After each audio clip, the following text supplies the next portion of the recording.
are blessings from Allah, so how are you going to use them? There was a story from Imam Hasan Al Basri. He narrates a story about a man.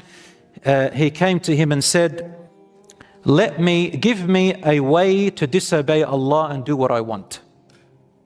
He said to him, you can do what you want if you can break away from one of 5 things. If you can break away from these 5 things, do whatever you want.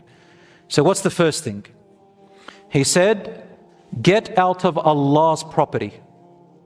Don't disobey Allah while you are in His world, which He created for you. Would you go into someone's house and start to be rude and disrespect their belongings? No. So he said, get out of Allah's property, go into your own property and do what you want. He said, I can't. The whole universe is for Allah. He said, okay, let's go to the next one. He said, go to a place where Allah cannot see you. He said, I can't. Allah sees me everywhere. He says, okay, if Allah cannot see you, at least go to a place when the angels cannot see you. He said, I can't do that either. He goes, that's the second one gone. He said, all right, what else? He said, when the angel of death comes to take your soul, tell him don't. Do what you want. He said, I can't prevent death going back to Allah.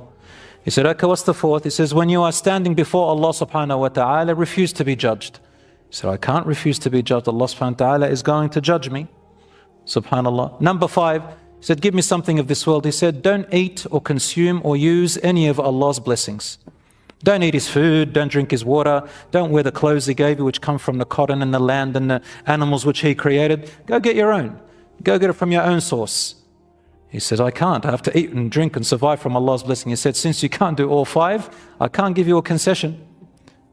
For our brothers and sisters, therefore, once again, gratitude to Allah are 3. Number 1, acknowledgement in the heart and mind of Allah's blessings and only from Him.